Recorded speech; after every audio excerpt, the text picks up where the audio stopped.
Hello, I'm going to be doing an analysis here of Good Country People, which will be part of Monday's class. We started class by thinking about characters in our lives, and fictional characters specifically, who we are attracted to or we want to read about, even if we don't like them. And I bring that up because Flannery O'Connor writes a lot of characters who are hard to like. I've really enjoyed her writing since I was in college, and before that, in high school, I think I had to read a story called A Good Man is Hard to Find. She often has these really despicable characters who have something powerfully good to say, and that happens in this story as well. So the people you are traditionally rooting for, the quote unquote good guys, are actually the ones in need of some sort of saving. And then the quote unquote bad guys are the ones who are offering this truth. So that's the template for a lot of these stories. And I think that we see that in this one, Good Country People. So the characters are not drawn for us to like them, but we're attracted to them. They have something in them that we want to understand.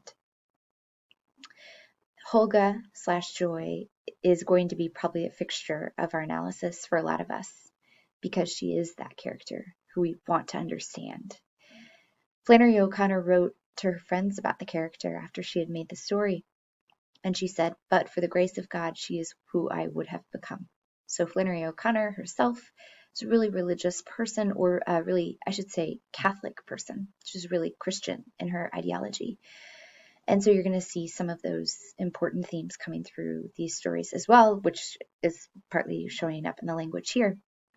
Flannery O'Connor sees herself in Joy. And I think maybe one of the reasons we find ourselves drawn to Joy is because we see ourselves in her too.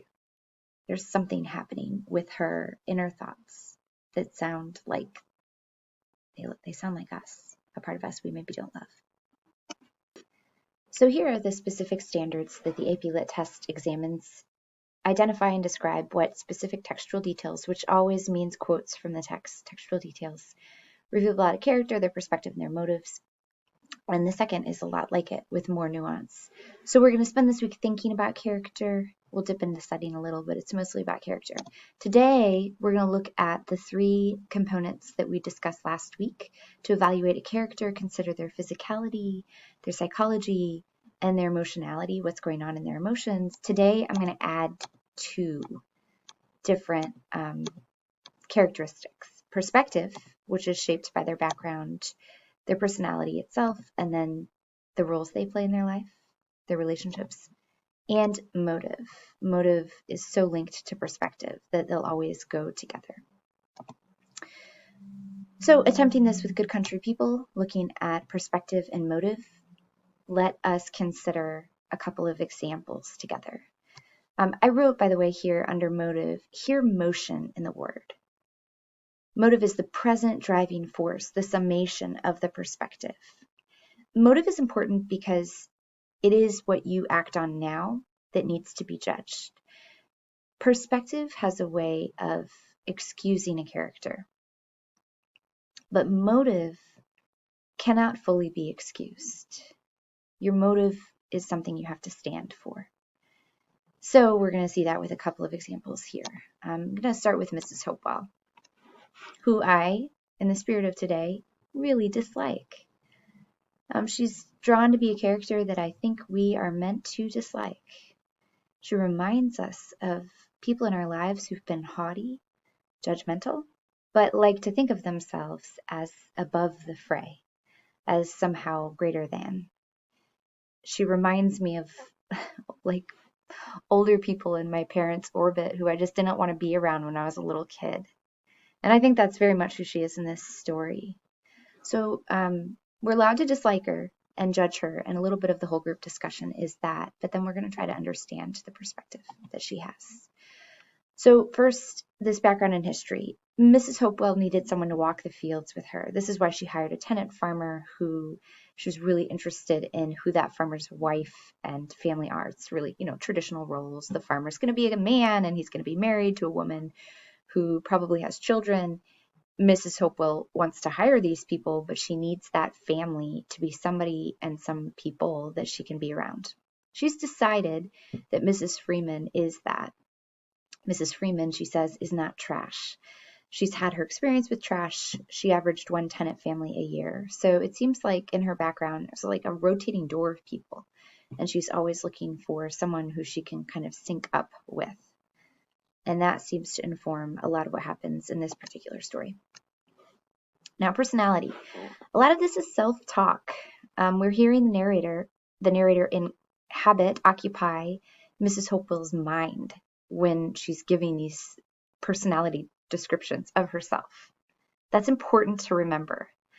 So when it says Mrs. Hopewell had no bad qualities of her own, but she was able to use other people's in such a constructive way that she never felt a lack, that is what Mrs. Hopewell thinks about herself, that she has no bad qualities of her own, and she's able to leverage other people's bad qualities. Or the next quote, also pulled with that same idea in mind, it's self-talk. All of this was very trying on Mrs. Hopewell, but she was a woman of great patience. Okay, so what does this tell us about her personality? To me, it tells me that her personality is very stable. There's not a lot of room for self-doubt. That can be positive. She's not swimming and questioning herself all of the time, or maybe ever.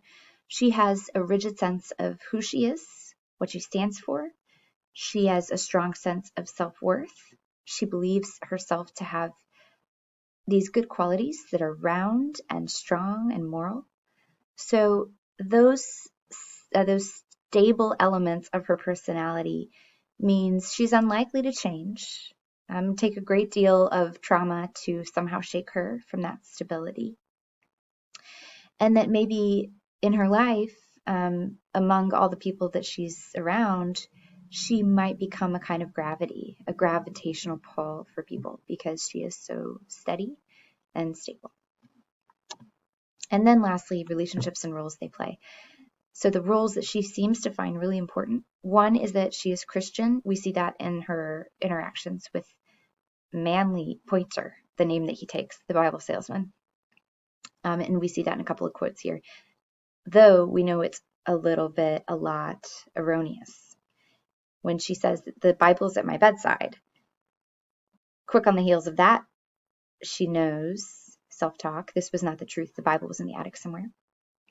Another role that's really critical to her self-concept is that of mother. And she thinks of her child, Joy, as still a child because it's to her heart to think otherwise.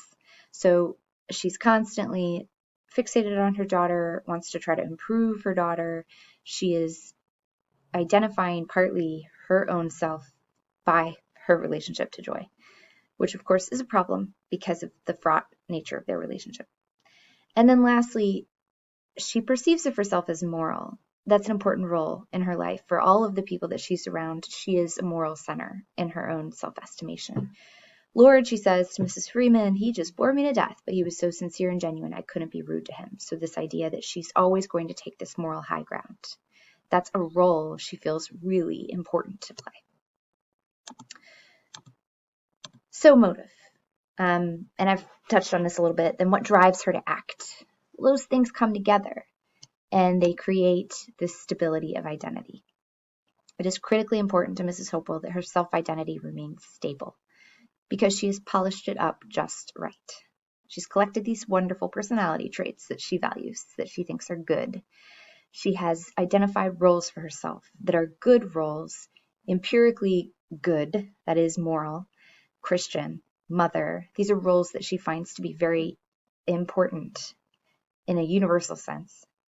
And she has a background or a purpose that allows her to justify her dealings with people because she does require others to be as upright as she. No trash.